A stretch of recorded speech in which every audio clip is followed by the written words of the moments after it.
Me ollaan perustettu yritys vuonna 2017. Niin aloitettiin toukokuussa ja sitä sitten ennen kuin kauppa saatiin pystyyn, niin siinä tietenkin nämä perusasiat, rahoituksen järjestely, kaikki nämä myymäläkalusteiden hankinta. Ja sitten Rauterve kunnan kanssa käytiin neuvottelut näistä tiloista. Sellainen projekti siinä oli sitten ennen kuin kaikki palasit loksahti kohdalle. Meillä molemmilla on yrittäjätaustaa omilla tahoillamme sosiaalipuolelta. Ja sitten vuosia oltiin puhuttu, että ehkä jotain yhteistä. Että ehkä tämä meidän avioliitto kestäisi sen, että tehtäisiin vaikka jotain yhdessäkin. Niin ajatus oli, että mitä se voisi olla. Ja elämäntilanne oli muutenkin sellainen, että lapset rupesivat lähtemään pois, että mitä tehdään, jäähäänkö tänne vai lähdetäänkö muualle. Ja sitten päätettiin, että pystyy kauppaan. Ja sitten tämmöinen apu meillä tässä oli, että siskoni on ollut vuosikymmeniä kaupan alalla töissä, niin hän tuli tähän meille avuksi. Et ilman hänen apua niin me ei olisi osattu tätä kauppaa täällä käynnistää.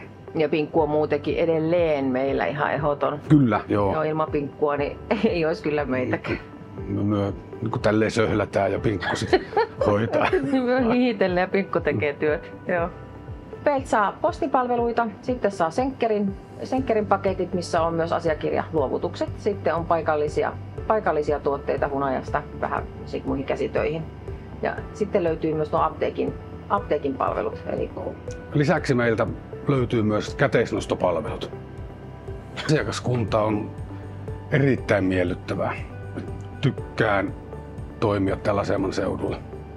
Asukkaita voisi olla vähän enemmän, mutta siihen sitten paikkauksena tulee, että sitten täällä on taas kesällä paljon mökkiläisiä, niin siitä tulee semmoinen mukava paketti sitten koko vuodelle.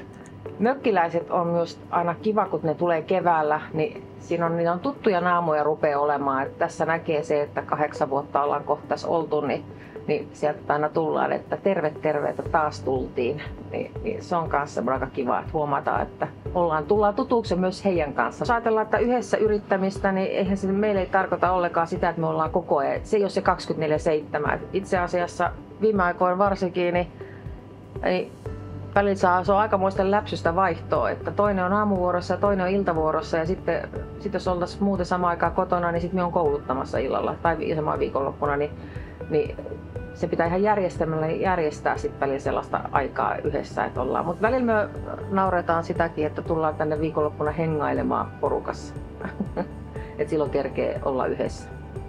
Huomion osoitus on tuntu yllättävältä ja mukavalta. Et ei osattu kyllä arvata ollenkaan, että tällaista olisi tulossa. Vähän ihan puskista voisi sanoa. Aivan samaa mieltä. Oli todella suuri yllätys ja mieluisa. Ja arvostan todella korkealle tätä huomion osoitusta kyllä.